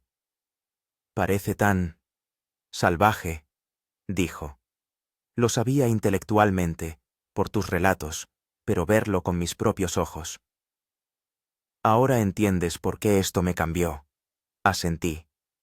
¿Por qué nos cambió a todos? Aterrizamos en el muelle de Ogoki alrededor del mediodía. En la orilla ya nos esperaban figuras familiares. Erwin con su esposa, Margarita, Sebastián y Claire, que, para mi sorpresa, no estaba sola, sino con un joven. Los saludos fueron cálidos y sinceros. Presenté a Elizabeth, y ella enseguida congenió con los demás, especialmente con la esposa de Erwin, que también era una forastera en nuestra historia de supervivencia. Claire nos presentó a su acompañante, Michael, un estudiante de medicina con el que había coincidido durante sus estudios en la Facultad de Medicina de Urgencias. Le he contado tanto sobre nuestra aventura que tenía que verlo con sus propios ojos, explicó con una sonrisa. Nos dirigimos al centro comunitario, que se había convertido en el lugar tradicional de nuestras reuniones. Allí nos esperaba un almuerzo preparado por los lugareños, que parecían haber adoptado nuestra reunión anual como parte de la vida del pueblo. Durante el almuerzo, intercambiamos noticias sobre cómo había ido este año. Erwin informó que había decidido jubilarse anticipadamente y mudarse más cerca de sus hijos y nietos. La vida es demasiado corta para pasarla lejos de la familia, dijo, abrazando a su esposa por los hombros. Nuestra aventura me enseñó eso. Margarita habló del progreso en la elaboración de nuestro libro. El primer borrador estaba terminado, y trajo copias para cada uno de nosotros, para que pudiéramos hacer nuestras observaciones y adiciones. No es solo una historia de supervivencia, dijo. Es una historia sobre el espíritu humano, sobre la amistad, sobre cómo las situaciones extremas revelan la verdadera esencia de las personas. Sebastián, que suele ser poco locuaz, habló de su nueva carrera como instructor de supervivencia. Sus cursos se hicieron populares no solo entre los aficionados al turismo extremo, sino también entre clientes corporativos que los utilizaban como entrenamientos de team building. Jamás pensé que estaría enseñando a directores de empresa a encender una fogata y construir un refugio. Se rió entre dientes. Pero, ¿saben qué? Aprenden rápido cuando se dan cuenta de que su vida puede depender de ello. Claire, la más joven de nosotros, irradiaba felicidad. Seguía avanzando con éxito en sus estudios de medicina y ya había participado en varias operaciones de rescate como interna. Cada vez que ayudo a alguien en una situación crítica, me acuerdo de cómo me ayudaron ustedes, dijo, mirándonos con gratitud. Eso me da fuerzas y confianza. Cuando me tocó el turno, hablé de mis entrenamientos para pilotos y de cómo la experiencia de supervivencia había cambiado mi enfoque de la seguridad aérea. Ahora veo problemas potenciales donde antes podría haberlos pasado por alto, expliqué. Y siempre me preparo para el peor escenario, esperando lo mejor. Después del almuerzo, como el año anterior, decidimos visitar el lugar de nuestro último campamento. Esta vez nos acompañaban Elizabeth, la esposa de Erwin, y Michael, personas que no habían pasado por la prueba con nosotros, pero que se habían convertido en parte de nuestra extendida familia de supervivientes. En el lugar del campamento, la naturaleza había borrado casi por completo los rastros de nuestra presencia. La hoguera se había cubierto de hierba, el refugio se había derrumbado por completo, y solo unas pocas piedras que habíamos usado para rodear el fuego recordaban que allí una vez lucharon por la vida 5 personas. Nos quedamos de pie en silencio, cada uno sumido en sus propios pensamientos. Entonces Erwin sacó una pequeña placa de metal y un martillo. Pensé que deberíamos dejar aquí alguna señal, dijo. No por fama, sino como recordatorio de que el espíritu humano es más fuerte que cualquier prueba. En la placa estaban grabados nuestros nombres y una sencilla inscripción. 5 días, 15 kilómetros, 5 vidas. Una historia de supervivencia. Septiembre de 2019. Fijamos la placa a una gran roca en la orilla del agua, un lugar que probablemente no cambiará con el tiempo. Era un ritual sencillo pero significativo, una forma de anclar nuestra historia en el mundo físico. Por la noche, de vuelta en el pueblo, organizamos una pequeña fiesta alrededor de una fogata a la orilla del lago. Los lugareños se unieron a nosotros y pronto el aire se llenó de música, risas e historias. Yo estaba sentado junto a Elizabeth, observando cómo el fuego de la hoguera se reflejaba en las oscuras aguas del lago. Ella apoyó la cabeza en mi hombro y me preguntó en voz baja. Ahora lo entiendo. Entiendo por qué esto es tan importante para ti, para todos ustedes.